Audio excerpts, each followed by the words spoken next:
I was sitting there listening to Mike Florio on PFT PM right before this show. And Pay, did you know that Caleb Williams supposedly does not have an agent? I did not know that. Yes, it's reported. He is one of the few players in the NFL that does not have an agent. Now, he figures, why should I need an agent when if I get drafted first, everything we have, the rookie pay scale, he knows he's going to get within that. But I think it's a mistake. If you're trying to save 3% versus the value you get, even as a rookie, I would think that he'd want to have an agent, because not only does the agent, if suddenly there comes out some slanderous type talk, like he's smoking weed out of a gas mask or something, there's nobody to refute it, because he can't go out there and say, hey, wait a minute. So if a team's trying to drive his value down, so they hope, they can grab him in the draft somewhere other than Chicago, that's quite the possibility. Then take, if you're the number one draft pick and you're rookie quarterback, you're going to want, I would think, an agent to get, endorsement deals. Coming to Chicago and sell used cars or something. Used cars. I'll make some money. Yeah, your agent mostly handles your, as you said, your dealings with your team. You can hire somebody else to be your business advisor, and they can take care of all your off the field, extraneous, dealings you got going on. But yeah, to your point, it's very important to have an agent, because they do fight the fights that you don't have time to fight. If there is somebody out there dragging your name through the mud, bringing your draft stock down, this is the fight. This is why you pay them the 3% to go ahead and handle that business for you. Now, Caleb, it would have to be something extraordinary to bring him to drop him from off the one line. So maybe he's just playing it that way. Yeah, I can save this 3%, even though it's 3% of what they make is minuscule. You should go ahead and just let the guys do their job, and so you can sleep a little better and not have to worry about things that's minute. Think so. Hey, right. Want to welcome everybody that's watching. We are already live, and it's time for the roll in. Let's do this.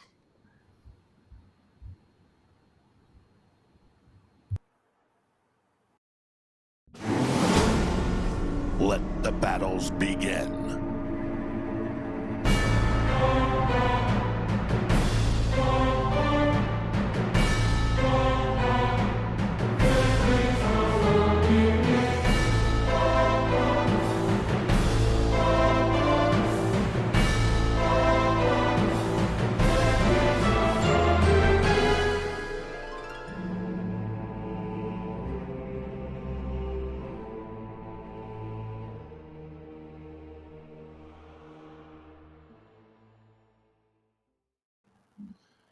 Hey, everybody, it's Dave here from Vikings First and Skull, and we have another gathering of your NFC North Roundup, Who Will Be King?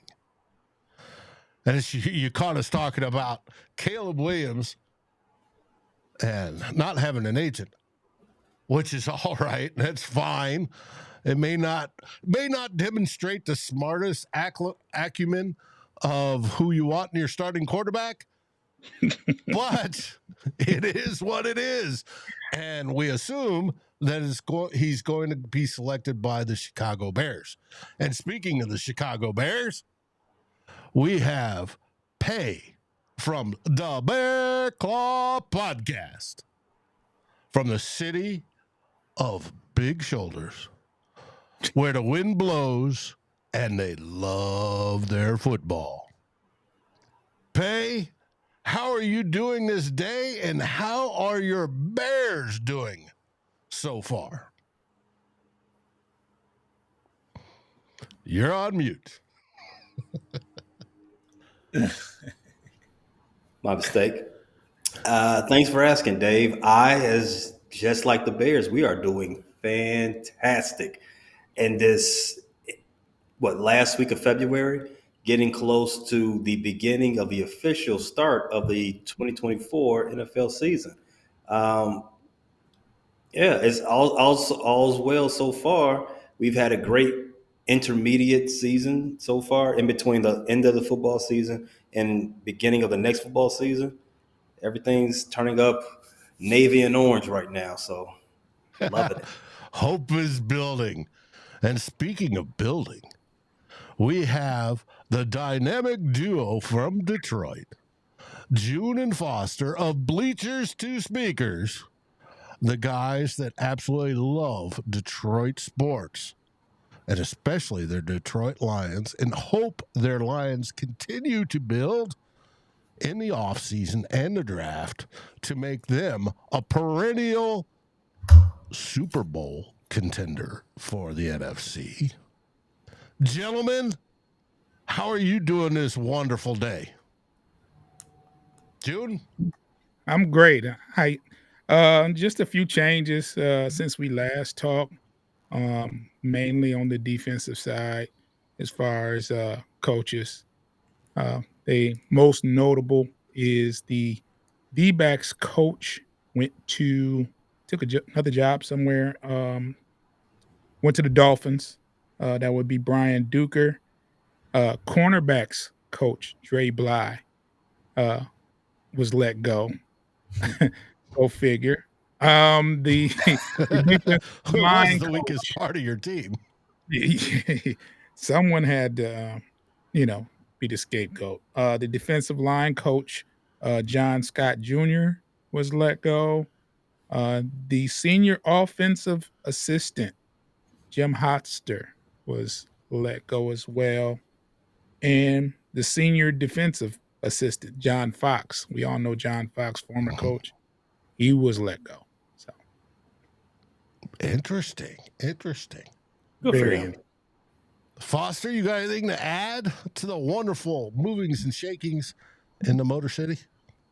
Outside of that, we made one of our salary cap saving moves, cutting Tracy Walker, who had a comeback season this year. He injured himself early in 2022, and he was due $12 million. So we saved $5 million releasing him. And outside of that, Trey Bly was let go, which is kind of a eye opener. But he is a name that we all can recognize, and I think the hire of Terrell Williams, who's somewhere, I think defense. He's somewhere on the defensive side. He's actually he was a former coach with Dan Campbell in Miami, so that's a familiar face for him. And Aaron Glenn lives to see another day. He is still, he's hanging in there. So Mhm. that's about it as Mhm. far as Lions news, right? Mhm. What are these sounds? Hey, I'm gonna be nice today. Hey, you don't have to be. Makes for good audio. Hey, everybody, if you don't know already, and most everybody does because we're broadcasting on Vikings First and Skull, I'm Dave, normally the producer. I've been doing this for a long time, reporting on the Minnesota Vikings for well over 2 decades publicly through blogs and other reports, and been doing a whole podcast and streaming thing for well over 5 years now. The streaming a little bit less, but we're going to have some fun. And in Minnesota Vikings news, we don't have much of anything other than a whole bunch of people that were scheduled to be voided and hit free agency, except for the top 3 of those, 4, have already been done so. These are guys that they can roll over and come back on the practice squad types. So no big deal. The news of the week was that Marcus Davenport, the defensive edge that we signed last year from New Orleans, and our brothers in arms down at the Dome Patrol warned me about, who only played 4 full games, and didn't come back at the end of the season. His void date got extended to March 13th, the beginning of the new league year, right before the beginning of the new league year. He joins Daniil Hunter.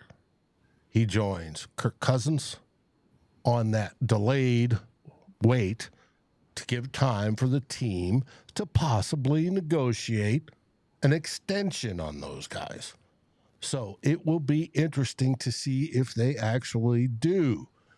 Now, we paid Marcus Davenport a whole bunch of money. It was $13 million for a whopping 4.5 games over the time period. But we wonder if we can bring him back as an insurance policy on a prove-it deal. We don't know. Because when he did play, he was damn good. But it was reported he was healthy at the end and didn't want to come back, and we worry about that. He being the type that may want to be 100%, no boo-boos, no scratches, no broken nails, no nothing type of player that wants to come back. So we don't know how that's going to work out. We have signed our first technical free agent. He was an exclusive rights free agent. Theo Jackson, a safety. He has been re-signed this week. He'll make roughly veteran minimum for a third-year player, which is probably around $1 million. Not a big deal. It's good to have him back. I'm glad he's back. That is what has happened in Vikings land as everybody prepares for the NFL scouting combine, which starts next week. We love the combine. Why do we love the combine? I love it just from a perspective of watching athletes be athletic. That is the only reason why I like the combine. It is one of my bigger fascinations, just quick twitch muscles operating at a unprecedented alien type speed. I mean, it's freakish stuff. Like the human body is doing this. I don't believe it. It's always, I get a good kick out of the watching the guys bench press, watching fat guys try to run a 40. It's a good thing. Also, Rich Eisen. He's always trying to, get out there and, show that us regular people, we have no business on the field. He does that for us. That's pretty much. What gets me is the vertical jump. Verticals. The guys that can hit over 40 inches, it's just amazing to me, when they get up there. And then to watch the fat guys try to do it. It's funny. Yeah, you can't pass up the tail of the tape. Like, you get these, you have in your mind how tall someone may be or this, that, and the other, and it straightens all of that out 40 times. The bench press, the verticals, everything is put out there. If you're a 5'9" corner, you're going to know about it. You probably didn't realize Even though you were listed as 6 foot in college. Yeah. So the tail of the tape tells it all. So that's what I love about the combine. It reveals a lot. Mm-hmm. Foster, is there anything you like? I mean, it's just interesting to see. It's interesting to see people's draft stock just go through the roof just based off of just a simple workout here and there. Like it almost just trumps everything that you saw on the field for the last 2 to 3 years, all based off of one, a couple workouts in shorts, on turf in the most ideal environment. So it's fun, but it makes some people some money. I agree with you wholeheartedly. Deservedly so or not, yeah. You see people rise and fall just because of how they measured, whether it be they, instead of running a 4.40, they ran a 4.5. Instead of measuring 10-inch hands, it was only 9 1/4 inches. He's got tiny hands, right? For the quarterbacks. Arm length. I love the big round bellies, right? An arm length on a round belly needs to be at least 32 inches long minimum. And you want, closer to 34. And some guy comes in, he's 31.5 inches. He's got short arms. He looks like T-Rex. stuff like that gets me jazzed up to see. And you're right, Foster, 100%. It moves people up and it moves people down when it doesn't really tell you how did he play football. Right. Right? That's where you got to go back to the tape and watch the games and everything else. But it doesn't tell you. All you're going to see is wow, this guy's an athletic specimen. Let's draft him in the first round. Well, Vikings have a history of that. I'm not sure if Foster or Pay will remember, but I know you remember, Dave. Remember Peter Ward? Mm-hmm. Is probably one of the most electrifying players in college. Oh, Florida State? Yeah. Oh, yeah. Come on. Yeah. He gets in the combine. He runs a 4.6. Did he? He ran a horrible 40 time. He ended up being a bust, though. He looked so fast on the field, returning punts and kickoffs, and he was a dynamic wide receiver. Gets in the combine, he runs a 4.6, and wound up being a bust anyway. So, the Bengals, I remember that. Our story is 2007. Red McCombs was our owner, and Red McCombs was a cheap bastard from San Antonio, Texas, who couldn't get what he wanted, couldn't get a new stadium built. So he sucked all the money he could out of the Winter Park and the Metrodome and let the team go to crap. He hired Mike Tice and just a handful of coaches. I mean, the smallest staff we'd ever had. Well, the owner, traded Randy Moss to the Oakland Raiders. Well, Randy wasn't pleased and didn't play worth a damn in Oakland. No. He didn't play worth a shit until he went to New England the following year. But 2007, I went up to the draft party with a buddy of mine, and it was held in Winter Park, and we sat there and we drafted Troy Williamson, wide receiver, North Carolina, I believe it was. And Troy Williamson ran a 4.23 40. Dude could fly. Well, he was drafted to replace Randy Moss, right? Which is a big ask. Big time ask. And the dude could run. I mean, he could fly.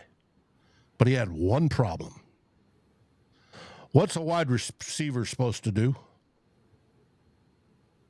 Catch the ball. Catch footballs. Troy Williamson couldn't catch a football if his life depended on it. Not at all. The owners, all right, they'd switched. The Wilfs got the ownership, and they sent him to some eye clinics doing eye exercises, gave him some super duper glasses and all sorts, and it still didn't help. He dropped that football, and it was bad. But his stock went way up because of the combine. and that's the warning fans have to take. Yeah. And every fan base will go through it. I'm sure Chicago's done it. I'm sure they fell in love with a quarterback named Trubisky and thought that was the guy to get. And that was a low blow. But hey, it is what it is, right, Pay? Hey man, history's made to be rewritten every day. Yes, it is, and repeated most often, unfortunately. Mm-hmm. Somebody's in trouble. Now, what I really like about the NFL Combine is when the tampering starts. Now, it's technically illegal to tamper before the legal tampering period, but everybody and their brother knows it happens in Indianapolis at the Combine.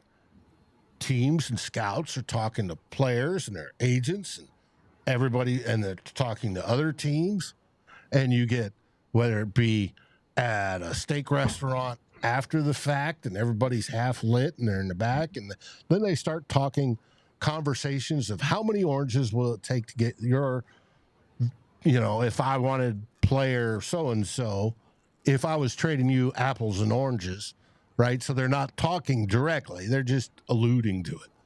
And suddenly, and then some people in the press, some with more access than other, gets wind of this, right? Whether it be, hey, the Vikings are looking to trade up to New England at the number 3 pick. It's been reported this week that the Vikings planted the seed down at the Senior Bowl in Mobile. Will they consummate that marriage in Indianapolis? We're getting stuff like that. And it goes across the league. Everybody's talking to everybody else. And it's those rumors that come out, those premonitions of somebody knowing that there's something already been done, so that when the legal tampering period comes up, everybody's already talking and, yeah, we're going to get this free agent and that free agent, blah, blah, blah, blah, blah. And as soon as the bell strikes, 3 minutes later, Chicago signs this person for $60 million on a 2-year deal, blah, blah, blah, blah, blah. And they're like, how can that be legal, right? There's no way. It takes more time just to write up the contracts than to make it public like you did. And it's all because it happens in Indy. That's what I like about Indianapolis and the NFL draft combine. So, but who knows? Now, Pay, you've had, I heard that Eberflus gave your coaches the directive to coach to your players' talents today. Does that mean you're keeping Fields? No, that does not mean they're keeping Fields. I don't think that that is anything more than just what do they call it? Eye water or eye wash, in that frame. They're just saying things that the public wants to hear. What a press conference is for, to get the word out to the public. Endure some good vibes going on. That's all Eberflus is doing. Hey guys, I want you all to do your job. Right, boss. We will do our job just because you said so. No, that doesn't point the Bears in any way, shape, or form to where their decision will be the most important decision of the offseason. If I had to guess which way they're leaning, it wouldn't have to do anything about what happened in their press conference today. It would be more so about what's going on with Justin Fields' social media activity over the last 72 hours. Yeah, we saw that online that he discontinued his Instagram, deleted everything. Does that mean he expects to leave the Bears? I would agree that it is probably moving in that direction. If he's got that opinion, I would not assume that he's got that opinion. He formed that opinion on his own. I think that his agent is hearing things or not hearing things from the Bears, and a non-answer is just as good as an answer, right? I think those type of things have led to the social media divorce for Justin Fields. He went on to a teammate's podcast yesterday or the day before. My days jumbled up at this point, and he explained his decision, and it sounded like to me like, yeah, he's trying to make his peace with it. He's trying to just unplug and recalibrate some things, and move on to the next chapter of his life. What I had heard he basically said was he was unplugging from social media, from anything other than friends and family. And that's what he was going to use it for. He wanted to get away from the football side of social media because it was added stress he didn't need. Yeah, then which is excellent journalistic work from EQ St. Brown. He grilled him on that, so he went through it and said, "Hey, you are still following the NFL, even though you said you aren't. You are still following some Atlanta Falcons players, so not a total disconnect from football, just a disconnect from Chicago." So that would lead me to believe that there is he's trying to make his peace with it. Not bad. I look forward to when Kirk Cousins does the same. I didn't say that. Anyway. Who said that? We'll find out. Now, speaking of Kirk Cousins, I want to bring him in. There's talk this week, been reported, that he wants a fully guaranteed contract, which I have no doubt he's gotten. The last two were fully guaranteed.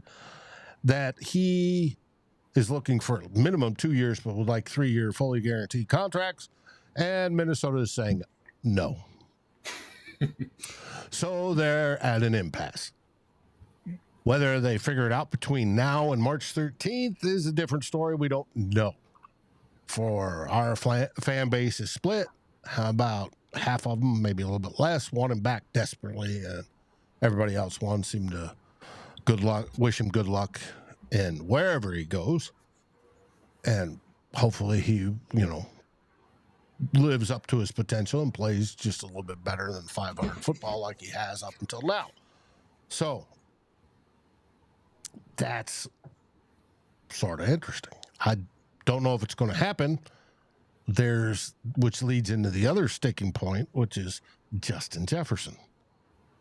Justin Jefferson has been the hot topic for the last week. Solid. From the things he said over at Radio Row for the Super Bowl all the way up until even yesterday when we did a show on theoretically doing the exercise of trading Justin Jefferson. There was the whole idea that the Wilfs do not want to pay fully guaranteed contracts. I did a show last Sunday on Two Old Bloggers about, I'm betting the Wilfs don't want to guarantee a 3 or a 5, especially a 5-year contract where it's 100% guaranteed. Because if it's 100% guaranteed, that money needs to go into escrow straight off the get-go. And if you've got a 5-year, $185 million contract, that's $185 million in cash they got to come up with. Even though they are billionaires, most of their money's tied up in assets, right? Most billionaires are that way. They don't have that sitting in their couch cushions to say, hey, no problem. So yesterday we did an mock draft exercise, where we traded him to the Patriots to get the number 3 pick.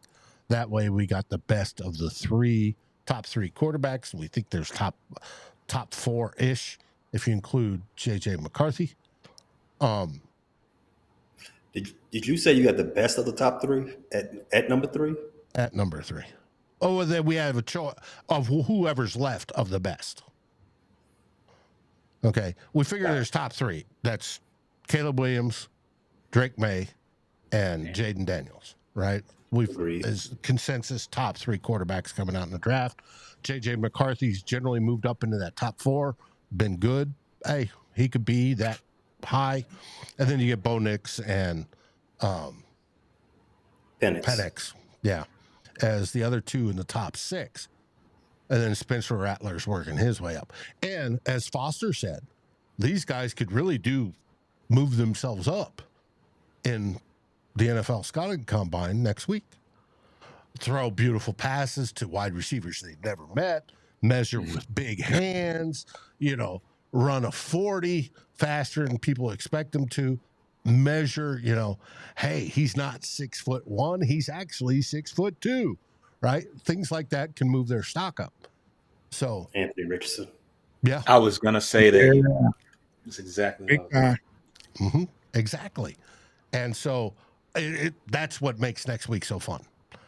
And if I encourage everybody, all the fans out there, if you have NFL Network or NFL Plus, and I think ESPN's doing it too. They're doing live coverage. Just turn it on in the background and watch and catch. You'll catch, oh my God, he ran a 4.2 40, type deal. And he's an offensive tackle that weighs 310 pounds. Hey, It's going to be fun. But that's the big news in Vikings land. Now, there's other news I'm hearing. There's certain teams within the division that want to trade for, or not trade, but to sign and woo and sign Danielle Hunter. Would you guys know what teams those are? Is that a trick question? Mm-hmm. The Packers? I'm hearing Packers, Bears, and Lions are all interested in Danielle Hunter. Well, yes, all three of them could definitely use an upgrade at edge or at D end. Yes, I agree. Mm-hmm. So, well, that brings us to our probably our final segment. But before I get there, I want to hit some music. So I have a marker. I do have a deal that no, I don't have it set up to put a marker in here. So we can pay some tribute, or we appreciate you guys listening to the ads that are about to be next, because they are what generate us some beer money, or in my case, whiskey money, and whatever Foster looked like he was enjoying. It gives us that up. Rose, yeah. He's a champagne and wine sipper, yeah. Okay. But it gives us the opportunity to do that. And with that, I want to make an announcement real quick. As we roll into 2024, the head folks at FFSN let us know today that our podcasting host, Megaphone, is ramping up, and they get a ton of money for doing ads for politicians. Well, at Fans First Sports, we want nothing to do with politicians. I can't think of a lower job description out there. I don't want to hear about it. I know when we're talking football and you're talking football and you want to talk Vikings, Lions, Bears, even the cheeseheads up in Green Bay, you don't want to hear vote for Schmuckatelli, who's going to ruin and take more money out of your pocket. No. Right. Fans First Sports said, no. They've already determined there will be no political ads on our network. So if you hear one, let us know on any of our shows so we can up the deal. There will be no political ads. We're going to stick to sports and all the normal ads that you hear on a daily basis. But we do appreciate those ads. And we'll be right back after this.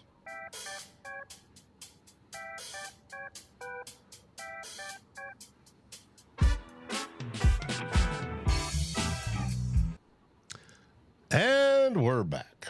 I should have faded that out instead of cut it abruptly. There's hey, live and learn. Hey, I'm a producer, but I'm not the greatest producer in the world. Hey, we're all it's an on the job training, Dave. That's it, man. Just let them know that. I did have one question. Is Schmuckatelli an actual politician? Somebody? Wow. I wouldn't doubt it.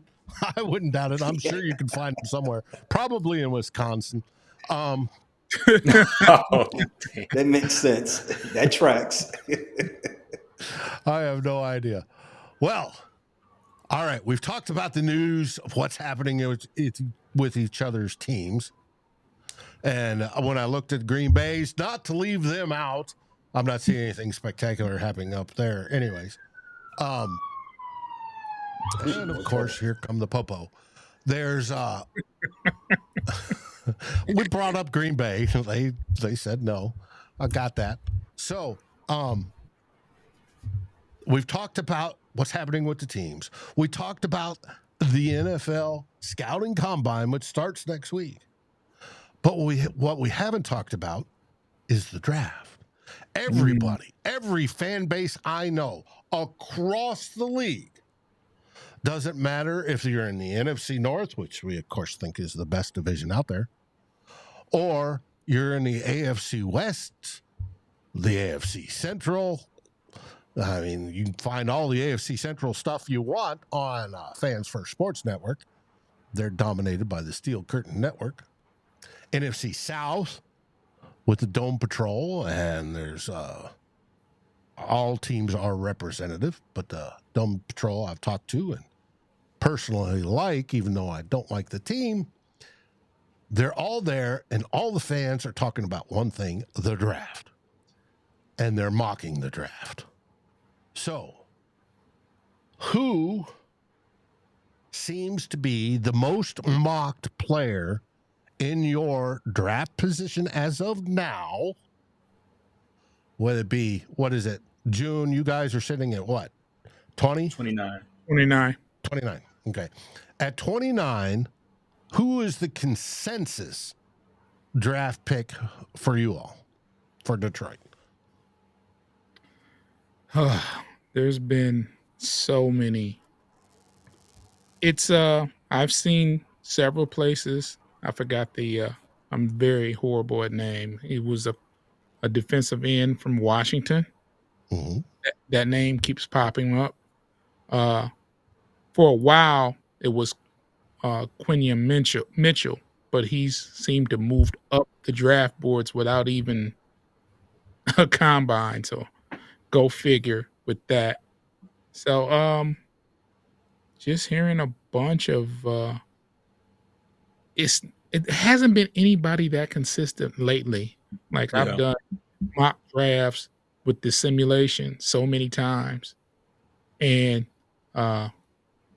there's not a one that's there all the time. At first, it was that defensive end from Washington, though. Okay. Which we did, Tyler Fornes, partner of mine, did a whole skull search draft profile on him along with another edge. Is it all right if it's not stuck on one player, is it stuck on a position? I.e. like edge. It changes position. It's either defensive end, corner. Okay. That's consistent. That's very consistent. And matter of fact, the corner out of Missouri has shown up a lot lately. I forgot it. Rackenshaw. Yeah. Mhm. His name has been popping up a lot lately, the past couple weeks on mock drafts. So yeah, I take that back. Yeah. Interesting. Yeah. Pay, other than the first pick, which we all assume is going to be Caleb Williams. Selection at number 9. Is there a consensus? Is there, a relative, hey, 50% are selecting player A? The player that's been getting a lot of buzz right now in mock drafts for number 9 for the Bears lately, and this is, when I say lately, I mean like the last handful of weeks. Brock Bowers out of UGA. He's not my pre-combine crush by any means. Shout out to Delton Vincent. Because I don't want the Bears. The Bears have a lot of holes to fill, and we already just gave our inhuman, freakishly athletic tight end Cole Kmet a long-term deal last offseason. I don't think drafting another, stud of a tight end in the top 10 of this draft is the right move for this team at this juncture. But to answer the question, yeah, that's the name that's percolating, that's pretty popular right now. Another name that is not as popular lately in mocks has been Neighbors out of LSU. I personally, I am not one for drafting a wide receiver that high. just because our general manager's track record with wide receivers has been, I can't say the word on on Dave's channel, but if you've heard it on my channel, I've used the word, and it's synonymous with not Trash. good. Not good. It's a little stronger than that, Dave. A little stronger. Hasn't met expectations. Yeah, let's stay there. Has it his ability to scout and judge and acquire wide receivers has not been the best. And the list is too long to even name. He went out and got DJ Moore, who had a career season. Excellent. But that's one out of like 7 misses. So if he was playing baseball, his batting average would be below 200. So for that reason, mostly, I want him to leave the wide receivers alone. Go get the wide receivers, later on the rounds. You drafted a wide receiver, Tyler Scott, in the same round as Tank Dell and Puka Nacua last draft. How about we get better doing, not missing out on those diamonds in the rough? Let's go grab let's grab one of those tackles at 9.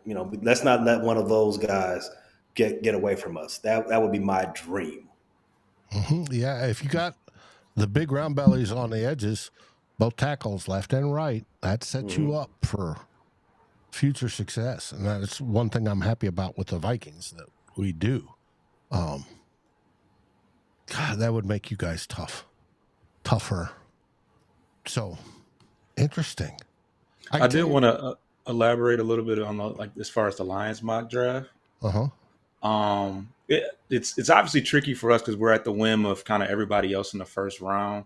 So we kind of get what's left over. But I have seen a carousel of different cornerbacks. I've seen, and this is a guy that I thought would probably go a little bit earlier, but I have seen some mock drafts lately with Kool-Aid McKinstry dropping to that late first round to us. It looks like June was saying, that Quinyon Mitchell's stock is going up. I've seen Nate Wiggins go from Clemson go above him, and Cooper DeJean, I think, is going to go anywhere from middle to late first round. So it does leave Kool-Aid McKinstry possibly falling to us. And I have seen the Missouri guy, Rackenshaw, I believe his name, as well at corner. But it looks like I've seen more corner than edge rushers, just because I think the edge rushers are going to go like your Chop. Well, yeah, your Chop Robinsons, your Verses. What's the guy? I can't remember the other guy that we just broke down the other day from Alabama. But I'm seeing them going a little earlier than our spot. So, yeah. Interesting. Well, for the Vikings,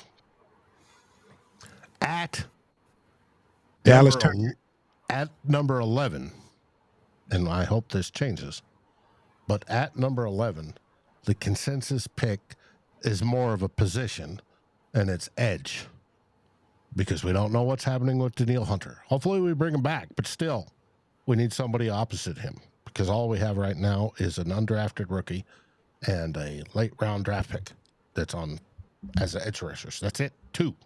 We need edge rushers. You was referring to Dallas Turner. Yeah, I could not remember. Yeah, that's who it was. Yeah. Well, our top 2 mocked people, number 1 is Jared Verse, and the second is Dallas Turner.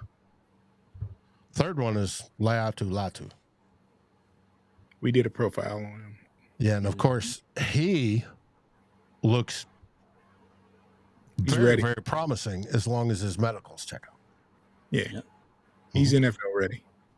Yeah, he's got like 8 different counters, and most vets don't have that many. So it's going to be interesting to see where the Vikings, if they take an edge at that spot. It's interesting. Chi-Town Vikes talks about Hunter's going to want 25 mil. Yeah, Chi-Town, I think he's going to want that. I think he might settle for like 22, but we'll see. Chi-Town what? Chi-Town Vikings. So one of our fans obviously lives in Chicago. There are Vikings fans in Chicago. There's Packer fans in Michigan. And Bear fans in Michigan. It's kind of sickening. Yes, it's kind of sick. I agree. I agree with you, June. My stomach's not doing too well right now. But that's where if we stay at number 11, they have us taking probably the best edge. Now, the whole idea is that we don't stay at number 11 and we trade up and get our quarterback of the future, which leads to our dream picks. Now, knowing where we all stand, I'll lead it off as the Vikings. Our dream pick is to move up into that top 3 so we have at least one of those top 3 quarterbacks available to us, and we select our quarterback of the future. That's what we want.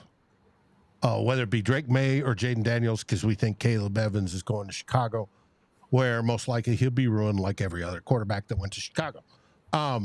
He may not be, but that's a possibility. Speaking of Chicago, pay other than Caleb Williams at number 1, who's your dream selection at number 9? Or is it We make a trade. No, we are not trading down. We did that twice last season, and the jury's still out on how that grades out. You don't trade down 2 years in a row from this position. You just don't do it. So excluding the number 1 pick, I would love for the Bears to trade that outstanding asset that they still hold on to and get another first round pick, take that pick, package it with the number 9, and move back up into the top 5 and draft, and make sure they do not get the best tackle off, and make sure they don't miss on the best tackle on the board. Gotcha. You want to go with the big round bellies. I love that. Foster, what's your dream pick at 29? And welcome to drafting in the 20s. I know it's been decades since that happened, but welcome to joining the crowd. So this is a dream pick at the spot where. So are we being real? You're at, unless you're talking about trading up. With me, we're going to trade up because we want the quarterback of the future. Yeah. As far as the dream pick, if we were trading up, I would say Dallas Turner. I feel like he can be that next Will Anderson type that I would have loved to have. I mean, of course, Jahmyr Gibbs. No gripes there. But yeah, I think that Dallas Turner could be the next mold of a Will Anderson type. And he's obviously a linebacker, but at the edge position, look at the remark pay. The Jared Verse out of Florida State, who's an actual defensive lineman edge. So between those two, wouldn't be bad. I think his name's Jared. Yeah. I think his name's Jared. It's Jared Verse. Yeah. No, could be. I think those guys are going to be good. I think those top 3 edges, Verse, Turner, and Latu, if Latu passes, is going to be good. So, and if we don't trade up, I hope that quarterback falls to number 11 for us, whether it be JJ McCarthy or one of the other 2. May falls. Drake May seems to be falling for some reason, or Jaden Daniels. We'll find out. June, who's your dream pick? Just to be different from what Foster says, it would certainly have to be a trade up scenario because there's no way this person would be at 29. But I'm thinking someone along the lines like a Nate Wiggins, the corner out of Clemson. I think probably the best corner in the draft. We won't see him unless there's like something magnificently done in the front office. And we're talking like moving way up because he's going to go very fast. So that would be my dream pick, Nate Wiggins. Just if Foster hadn't have said Dallas Turner, I would have said Dallas Turner. Nate Wiggins isn't bad. It's one of the players we've featured as well already. It'd be a nice corner to have. And the It's pretty Vikings may be interested in corners. We don't know yet. Purple guy. So, interesting. That's good to know. Now, I want you guys to track over the next few weeks as we get closer to the draft who, where the mocks go, because it's a fluid thing. I got a buddy that posts it, from when they start in like January after the season starts, who's got all the momentum going for them, and it's like a flavor of the week. 1 week it's this guy, next week it's this guy, and he does a squash graph type deal, layer cake graph, and you see people move up and who gets popular, who doesn't. So the NFL scouting combine will be a big chunk of that. So we'll find out. Delton, yes, I'm always drinking. Generally during the show, it's one of my sticks. I find it works. I only usually have one. That's about it. Sometimes two. But it keeps me relaxed and talking, and hopefully a little less verbal pauses. Generally is what I found out for it. Now, I don't know if Pay, June, or Foster have ever tried that as a hack, but it's a hack that works for me. Yeah, I've brown bag pay has made an appearance on some of my shows. Yeah, it's happened. A buddy of mine, Gary, asked, "Are we going to do more shows?" Gary, we plan on doing this once a week all the way through. Yeah. I don't know if we'll lessen that during the summer, but we'll find out when things get really slow.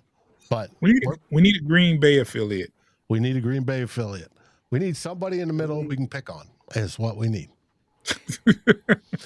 And but it is what it is. June, what have you got going on at Bleachers to Speakers, and where can we find you? You can find me and Foster's show on Motor City Metrics on YouTube. You can also find some great featured player profiles on Bleachers to Speakers on YouTube. You can check us out on all podcast streaming platforms. Bleachers to Speakers, and go ahead, Foster.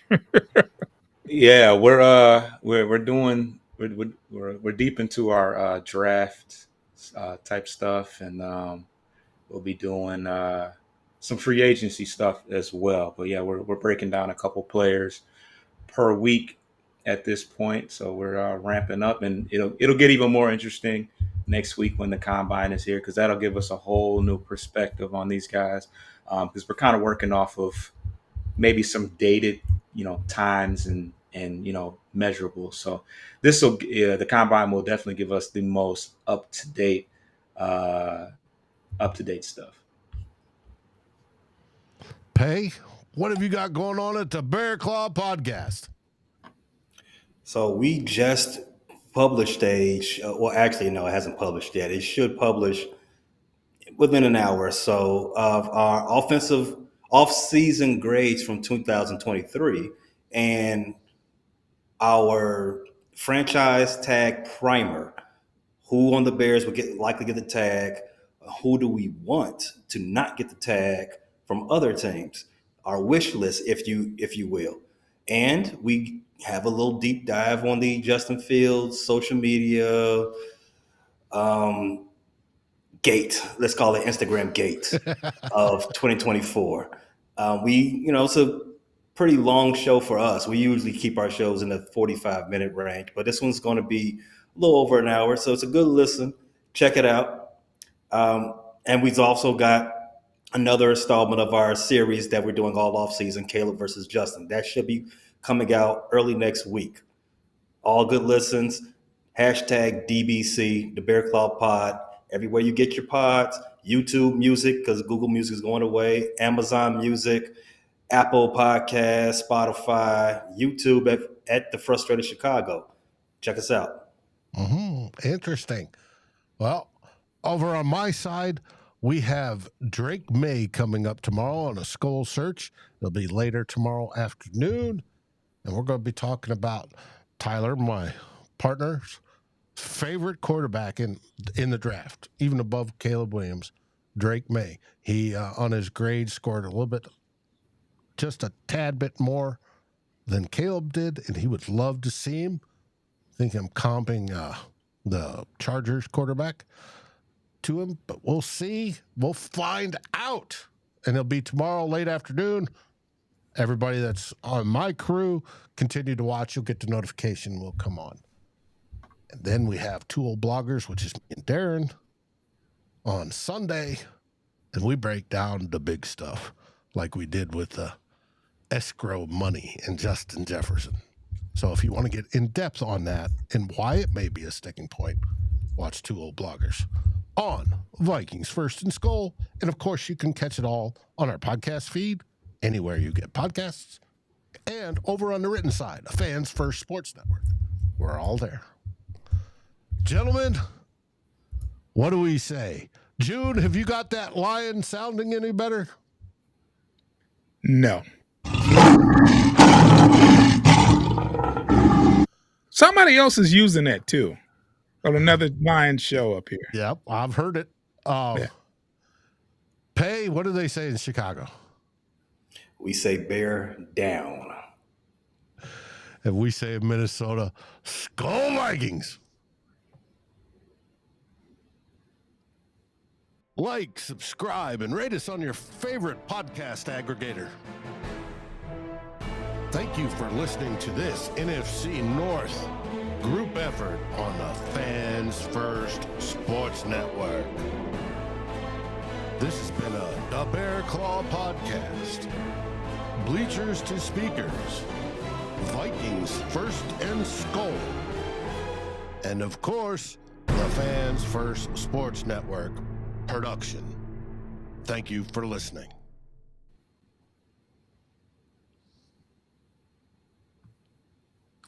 Boy, my stream deck seems slower and slower.